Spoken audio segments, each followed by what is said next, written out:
আরে আরে, সাপের আওয়াজ পাচ্ছি মনে হয়। কোন সাপের এত সাহস হলো সাপুরের বাড়ির আশেপাশে ঘোরার? দেখি তো একটু আশেপাশে ঘুরে। এ কথা বলে সাপুরের মেয়ে পদ্মিনী ঘরের বাইরে যায়। পদ্মিনী সাপুরের সর্দার যোগীশের একমাত্র মেয়ে। যোগীশ বেশ নামকরা সাপুরে ছিল, আর লোকজন তাকে সাপুরে সর্দার নামেই চিনতো। আরে আরে, এ তো একটা বাচ্চা সাপ। বুঝেছি, সাপটা না বুঝেই এখানে চলে এসেছে। সে যাই হোক না কেন, বাবা চলে আসার আগে এই সাপটাকে এখান থেকে সরাতেই হবে, নয়তো বাবার চোখে পড়লে যে বাবা একে ধরে ফেলবেন।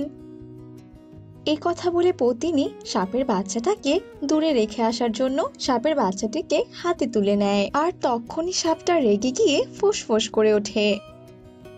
আরে আরে, তুমি আমাকে ধরেছো কেন? হ্যাঁ, আমি তো খেলতে এসেছি, আর তুমি কি না আমাকে বাধা দিচ্ছ? ছাড়ো, ছাড়ো আমাকে। না ছাড়লে কিন্তু আমি তোমাকে দংশন করব, এই বলে দিলাম। ছাড়ো। বাবারে বাবা, কি রাগ! বাচ্চা একটা সাপের ছানা, আর আমাকে বলছে কিনা দংশন করবে। শোনো পুচকি, আমি সাপুরে সর্দারের মেয়ে পদ্মিনী, আর আমি সাধে তোমাকে ধরিনি, জানো? শোনো ছানা, তুমি সাপুরে সর্দারের বাড়ির সামনে চলে এসেছো, আর একবার যদি সাপুরে সর্দার জানতো না যে তুমি এখানে এসেছো, তাহলে তোমার যে কি হতো। যাকে, আচ্ছা তুমি কথা বলছো কি করে? তুমি কি নাগের বংশধর নাকি? হ্যাঁ গো হ্যাঁ, আমি নাগিন কন্যা। আর তোমাকে অসংখ্য ধন্যবাদ। আমি না খেলতে খেলতে এদিকে চলে এসেছিলাম। তাছাড়া আমি কি আর জানতাম নাকি বলো যে এটা সাপুরে সর্দারের বাড়ি? আজ তুমি আমাকে জোর বাঁচালে গো। মা যদি জানতে পারে যে আমি সাপুরে সর্দারের বাড়ির সামনে গিয়েছিলাম, তাহলে তো আমার আর রক্ষে থাকবে না। এসব কথা বলতে বলতে নাগিন কন্যা এবং পদ্মিনী জঙ্গলের দিকে যায়, আর জঙ্গলে গিয়ে পদ্মিনী নাগিন কন্যাকে ছেড়ে দেয়। তুমি সাপুরের মেয়ে হয়ে যে আমাকে না ধরে নিরাপদ স্থানে এসে ছেড়ে দিলে, আমি তার জন্য অনেক কৃতজ্ঞ। আচ্ছা, আমরা কি বন্ধু হতে পারি না? কেন পারি না?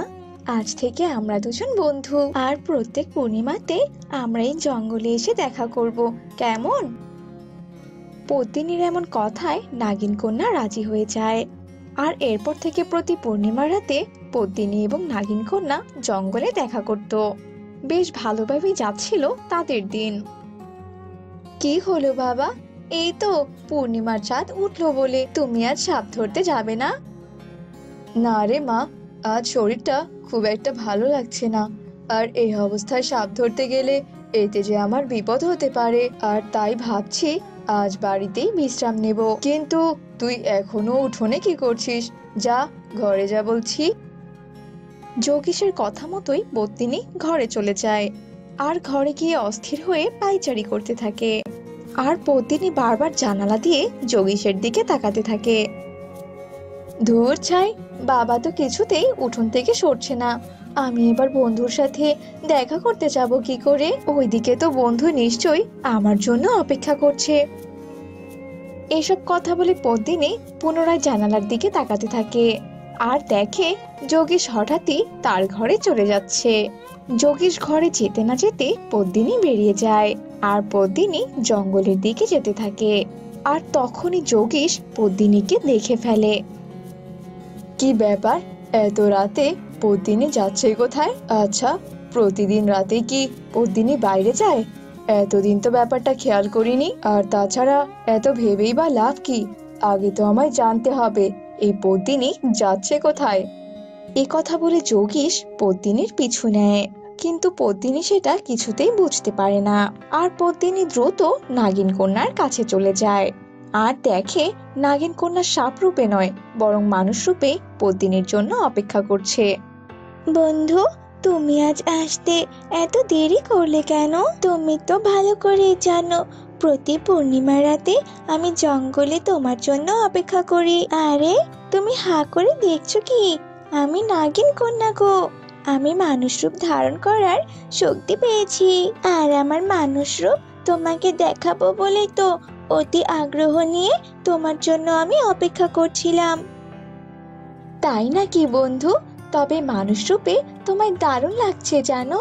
আসলে হয়েছে কি জানো, বাবা আজ সাপ ধরতে যায়নি, আর বাবার চোখে ফাঁকি দিয়ে আসতে আমার একটু দেরি হয়ে গেল গো। এভাবেই দুই বন্ধু গল্প করতে থাকে, আর এদিকে আড়াল থেকে সাপুড়ে যোগীশ সবটা দেখতে পায়। তবে এই ব্যাপার, আমার কন্যার কিনা নাগিন কন্যার সাথে সম্পর্ক আছে না। আর যে আমার কন্যা আমাকে নাগিন কন্যার সন্ধান দেবে তা আমি কখনোই ভাবতে পারিনি। এতে যদি আমার নাগমণি পাওয়ার স্বপ্নটা পূরণ হয়, আর এই নাগিন কন্যাই আমার নাগমণি পাওয়ার হাতিয়ার হবে। এসব চিন্তা ভাবনা করে যোগীশ সেখান থেকে চলে যায়, আর নাগিন কন্যাকে ধরার জন্য ফাঁদ পাততে থাকে। দেখতে দেখতে পুনরায় পূর্ণিমার রাত চলে আসে, আর পদ্মিনী জঙ্গলে পৌঁছানোর আগেই যোগীশ সেখানে পৌঁছায়। আর পদ্মিনী নাগিন কন্যার সাথে দেখা করতে গিয়ে যোগীশকে দেখে ভীষণ ঘাবড়ে যায়। ইয়ে, মানে বাবা, তুমি তুমি এই জঙ্গলে কেন বাবা? আজ তো পূর্ণিমা রাত, আর তাছাড়া তোমার তো সাপ ধরতে যাওয়ার কথা বাবা। হ্যাঁ, আমি এখানে সাপ ধরতে এসেছি, তবে যে কোনো সাপ নয়। এবার আমি নাগিন কন্যাকেই ধরবো। তুই কি ভেবেছিস আমি বোকা? তুই প্রতি রাতে নাগিন কন্যার সাথে দেখা করতে আসবি, আর তা আমি কোনো মতেই জানতে পারবো না? আমি সবটা জেনে গেছি পদ্মিনী। তবে তোকে অনেক ধন্যবাদ রে, তোর জন্যই আমি নাগিন কন্যার সন্ধান পেয়েছি। আর ওই নাগিন কন্যাকে নাগমণি হাসিলের হাতিয়ার বানাবো। এসব তুমি কি বলছো বাবা? তুমি এত লোভী বাবা! তোমারই কন্যা হয়ে আমি কিনা তোমাকেই চিনতে পারিনি। ছি ছি ছি বাবা, ছি! এখন তো তোমাকে বাবা ডাকতেও আমার ঘৃণা হচ্ছে। তুমি কিনা নাগমণির জন্য এতদিন থেকে মরিয়া হয়ে আছো, আর সেই নাগমণি পাওয়ার জন্যই কিনা তুমি নাগিন কন্যাকে বন্দি করবে। ছি বাবা, ছি! তোমার এত নোংরা পরিকল্পনা। চুপ কর হারামজাদি! সাপুড়ের ঘরে জন্ম নিয়ে তুই এত ভালো সাজতে যাচ্ছিস কেন? হ্যাঁ, সাপুড়েদের কাজই হচ্ছে সাপ ধরা, আর সাপদের ধরে মহামূল্যবান নাগমণি হাসিল করা। আর আমি একজন সাপুড়ে হয়ে এই সুযোগ কিছুতেই হাতছাড়া করতে চাই না। আর এতে যদি তুই আমায় বাবা বলে না ডাকিস তাতেও আমার কোনো যায় আসে না। নাগমণি আমার চাই চাই। কিন্তু নাগিন কন্যা এখনো আসছে না কেন? সাপুরের কথা শেষ হতে না হতে নাগিন কন্যা সেখানে চলে আসে, আর মানুষ রূপ ধারণ করে। কিন্তু পদ্মিনীর সামনে বিন হাতে সাপুরেকে দেখে নাগিন কন্যা ভীষণ ভয় পেয়ে যায়। বন্ধু, এসব কি বন্ধু? আমি তোমাকে বন্ধু ভেবে কত বিশ্বাস করেছিলাম, আর তুমি কিনা তোমার সাথে সাপুরেকে নিয়ে এসেছো। তবে কি এতদিন থেকে আমি তোমায় ভুল চিনেছি? ঠিক ভুল নিয়ে তুই পরেই ভাবিস, আগে তো আমার ছাপিতে বন্দি হ। তোকে ব্যবহার করে যে আমি নাগমণি হাসিল করব। একবার যদি আমি তোকে বন্দি করি তবে নাগ আর নাগিনী দুজনেই তোকে বাঁচাতে ছুটে আসবে, আর তখনই আমি নাগমণি পেয়ে যাব। এই কথা বলে সাপুড়ে বিন বাজাতে শুরু করে, আর নাগিন কন্যা সাপে পরিণত হয়। এদিকে পদ্মিনী অবস্থা বেগতিক দেখে একটা লাঠি নিয়ে আসে, আর সাপুরের মাথায় জোরে আঘাত করে। আর সাপুরের মাথা ফেটে তো রক্ত বের হতে থাকে। আর তখনই নাগিন কন্যা সাপুরেকে দংশন করে, আর সাপুরের শরীর তো নীল হয়ে যায়। সাপুরে সেখানে মৃত্যুবরণ করে। তারপর নাগিন কন্যা পুনরায় মানুষ রূপে ফিরে আসে। তুমি পুনরায় আমার প্রাণ বাঁচিয়ে আমার ভুল ধারণা বদলে দিলে বন্ধু। তুমি আমায় ক্ষমা করে দাও বন্ধু, আমি তো তোমায় অনেক ভুল বুঝেছি। না না বন্ধু, তোমার কথাই তো আমি কিচ্ছু মনে করিনি। আমি তো আমার বাবাকে তার পাপের শাস্তি দিয়েছি। আমি তো বুঝতেই পারিনি যে আমার বাবা এত লোভী। কি? এই সাপুরে তোমার বাবা? তুমি আমাকে বাঁচাতে গিয়ে তোমার বাবাকে মেরেছো? সত্যি তোমার মতো বন্ধু পাওয়া ভাগ্যের ব্যাপার।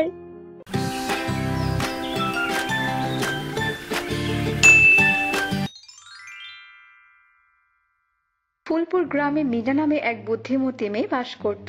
সে যেমন বুদ্ধিমতী তেমনি রূপে গুণেও একদম সেরা। সে অনেক ছোটবেলায় তার বাবা মাকে হারিয়েছে। তারপর থেকে সে তার মামা মামির কাছেই বড় হয়েছে। মিনা অনেক বুদ্ধিমতী হওয়ায় গ্রামের সবাই তাকে ভীষণ পছন্দ করত, আর কারো কোনো বিপদ হলে তারা মিনার কাছেই আসতো তার মোকাবেলা করার জন্য। মিনা, এই মিনা, আমি কুয়ো থেকে জল আনতে যাচ্ছি রে। রান্না বসিয়েছি, সেই দিকে একটু খেয়াল রাখিস তো।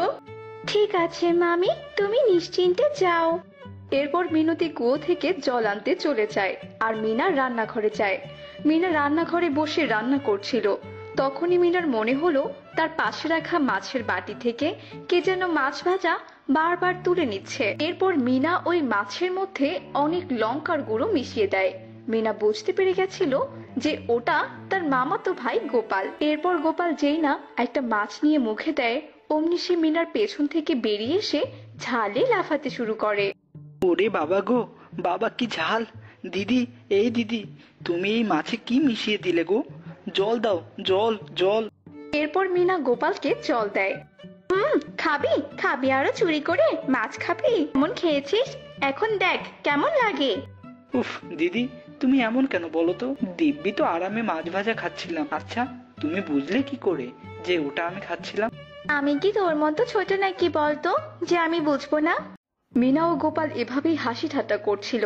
তখনই তারা শুনতে পায় যে রাজার পেয়াদা তাদের বাড়িতে এসে ডাকাডাকি করছে। মিনা, ও মিনা, বাড়িতে আছো? হয়েছে, আমাকে এভাবে ডাকছেন কেন? রাজা মশাই আপনাকে জলদি ডেকেছে। আমাকে ডেকেছে মানে কোনো সমস্যা হয়েছে নাকি? সেটা প্রাসাদে গেলেই জানতে পারবে। এবার চলো, রাজামশাই জলদি যেতে বলেছেন। ঠিক আছে, চলুন তবে।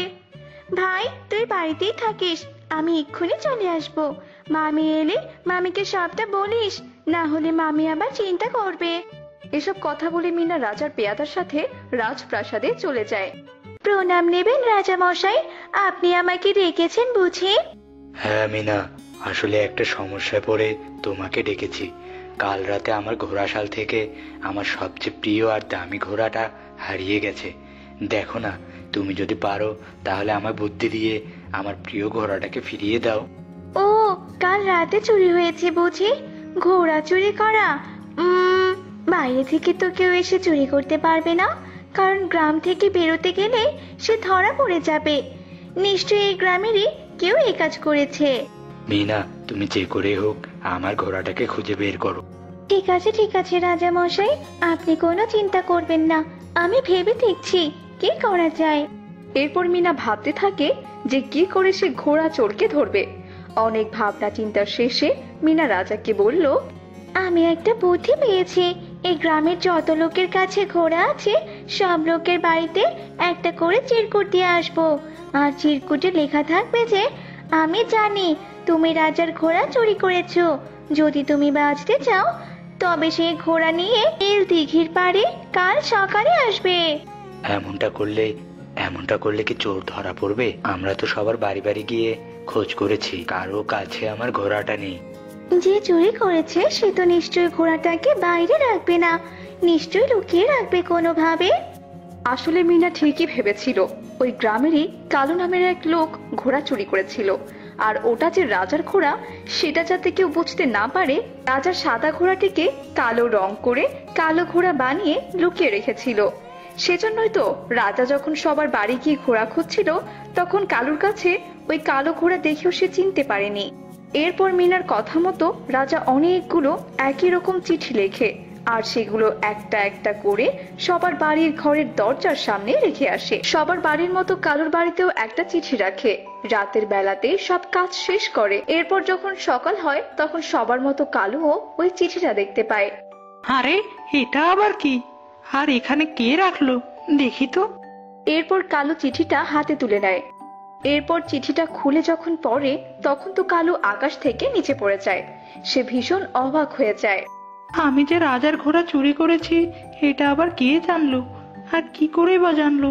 আমি এত সাবধানে চুরি করেছি যে একটা কাক পক্ষেও তো টের পাইনি। তবে এটা কে হতে পারে? না, আমাকে জানতেই হবে এটা কে। আর সে যদি এই কথাটা রাজামশাইকে বলে দেয় তাহলে তো রাজামশাই আমাকে গ্রাম থেকেই তাড়িয়ে দিবে। কালু ভীষণ ঘাবড়ে যায়, তাই সে তাড়াতাড়ি করে রাজামশাইয়ের ঘোড়া নিয়ে নীল দিঘির পাড়ে যায়। নীল দিঘির পাড়ে পৌঁছে তো কালুর চোখ আরো কপালে উঠে যায়, কেননা সেখানে রাজা মিনা সহ সকলে উপস্থিত ছিল। এ কি, আপনারা সবাই এখানে? কে ভেবেছিলে কি কালুদা, তোমাকে আমরা কেউ ধরতে পারবো না তাই না? ও, তার মানে এই সব কিছু তোর পরিকল্পনা? হ্যাঁ, এটা মিনারই বুদ্ধি। তা না হলে তো তোকে আমি ধরতেই পারতাম না। তুই আগের বার আমার সাদা ঘোড়াকে কালো বানিয়ে আমার চোখে ধুলো দিয়েছিস, কিন্তু এবার কি করবি? সৈন্য সৈন্য, বন্দি করো এই কালুকে। এরপর রাজার সৈন্যরা কালুকে বন্দি করে ফেলে। সত্যি তুই তোর বুদ্ধি দেখিয়ে সব সমস্যার সমাধান দিতে পারিস। আজ তোর বুদ্ধির জন্যই আমি আমার প্রিয় ঘোড়াটাকে ফিরে পেলাম। তোর বুদ্ধির যতই প্রশংসা করা হোক না কেন, ততই কম হবে। এভাবে আপনি কেন বলছেন রাজা মশাই? সবাইকে সাহায্য করাই তো আমার কর্তব্য। তুই সত্যি একজন বুদ্ধিমতী কন্যা।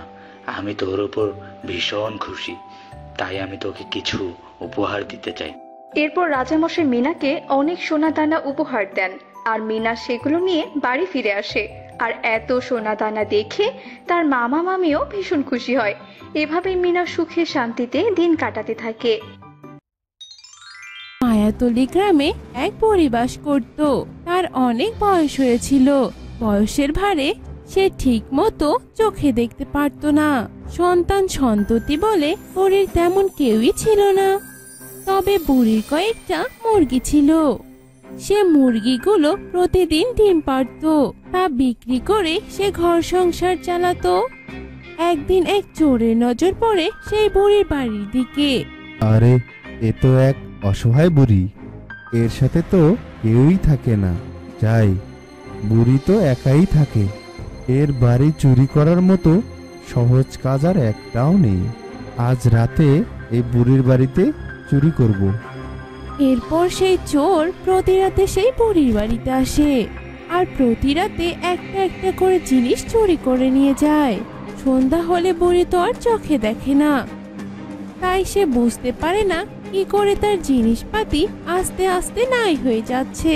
এভাবে দেখতে দেখতে চোর বুড়ির সব জিনিসপত্র চুরি করে নিয়ে গেল। শেষমেশ সে বুড়ির বাড়িতে এসে চুরি করার মতো তেমন কিছুই খুঁজে পাচ্ছিল না। নিতে নিতে তো দেখি সবই নিয়ে ফেলেছি। আজ তো আর চুরি করার মতো কিছুই পাচ্ছি না। কি নেওয়া যায়? এভাবে চিন্তা করতে করতে চোরের চোখ যায় বুড়ির মুরগির দিকে। মুরগি ছিল বুড়ির খুব পছন্দের। চোর তখন বুড়ির মুরগিটি চুরি করে নিয়ে যায়। পরদিন সকালে বুড়ি মুরগি ছাড়তে এসে দেখে মুরগি নেই। চোর এটাও চুরি করে নিয়ে গেছে। এতদিন সবকিছু চুরি হলেও বুড়ি মনে যতটা ব্যথা পায়নি, আজ বুড়ি তার চেয়ে অনেক বেশি পেয়েছে। হ্যাঁ রে হতভাগা চোর, আমার তো সবই নিয়ে গেছিলি। এই মুরগটাও কি তোর নেওয়া লাগলো? যা, তোকে আমি বদদোয়া দিলাম। তোর মাথায় আকাশ ভেঙে পড়ুক, বাতাসে তোর ঘর বাড়ি উড়ে যাক। তুই এই খারাপ কাজের শাস্তি পাবি। এরপর বুড়ি মন খারাপ করে সেখানে কিছুক্ষণ দাঁড়িয়ে থাকলো। তখন দেখলো মুরগির বাসার ভেতরে একটি ডিম পড়ে রয়েছে। ইসে, মুরগিটা আমার সবেমাত্র ডিম পাড়া শুরু করেছিল। বদমাস চোর, তোর পেটে ব্যথা হোক, তোর হাত পা ভেঙে যাক, বাঘ এসে তোকে খেয়ে ফেলুক। এভাবে বুড়ি রাগ করে চোরের উপর প্রলাপ বকতে থাকলো। এরপর সে ডিমটিকে ঘরে নিয়ে গিয়ে একটা পাত্রের মধ্যে রেখে দিল এবং কাঁথা দিয়ে সে ডিমটিকে ঢেকে রাখলো। বুড়ি চেষ্টা করছিল ডিমটিতে তা দিতে এবং সে ডিম থেকে বাচ্চা ফোটাতে। এটা তো কোনো সাধারণ ডিম নয়, আমার ভালোবাসার মুরগির শেষ স্মৃতি এটি। এর থেকে বাচ্চা ফুটলে এই বাচ্চার থেকে আমি আমার পছন্দের মুরগিকে দেখতে পাবো। শেষমেশ বুড়ির চেষ্টা সার্থক হলো। একদিন ডিমটা লাফ দিল। বুড়ি তো অবাক হয়ে গেল আর সে ডিমের কাছে চলে গেল। শুধু একবার লাফ দেওয়ার পর ডিমটা ফেটে গেল আর সেখান থেকে বেরিয়ে এলো সুন্দর ফুটফুটে একটি মুরগির ছানা। সেটা দেখে বুড়ি ভীষণ খুশি হলো। বাচ্চাটি ডিম থেকে বেরিয়ে সর্বপ্রথম বুড়িকে দেখেছিল, তাই সে বুড়িকেই তার মা মনে করলো। মা, মা, তুমি কি আমার মা?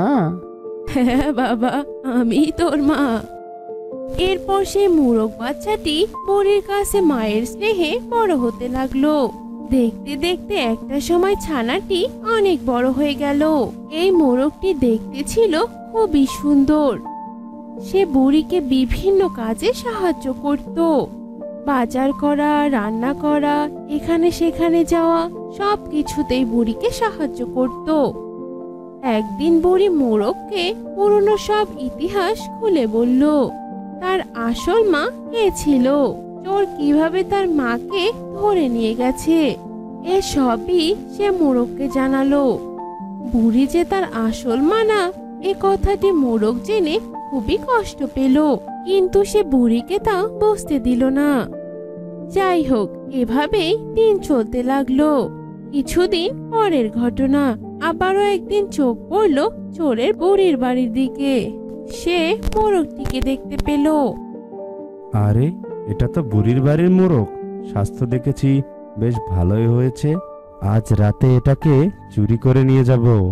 যে যাই বলুক, বুড়ির বাড়ি চুরি করার মজাই আলাদা। এরপর রাতের বেলা চোর চুরি করতে এলো বুড়ির বাড়িতে। মোরগটি বুড়ির সাথে বুড়ির ঘরে ঘুমাতো। চোর চুপি চুপি দরজা খুলে বুড়ির ঘরে ঢুকলো। আর যেই না সে মোরগটাকে ধরতে গেল, অমনি মোরগটার ঘুম ভেঙে গেল।